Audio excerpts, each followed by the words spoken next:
Hey you, and welcome to this video where I will help you out how to trade on Shara chart. So right now we have here the chart and we want to trade. So what we're gonna do is we click here on trade, and then we have two options. We can click here on open trade window for charts, and then we just open the trade window, or we can click on trade and do attach trade window to chart. So we have always the trade window in our chart.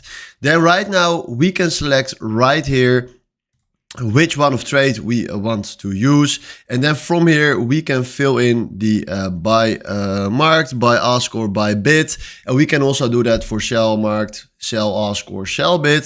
Then from here we can also type in here the leverage, and then from here type in which one of trade you also here want to set, and then you can click here on the quantity, and you can click here on the timeline force, and then just click on buy or just click on sell. It's seriously how easy that is. So if you go to trade, this is the tab where everything will work for you. So if you want to do other stuff, then you need to find it right here on the trade option.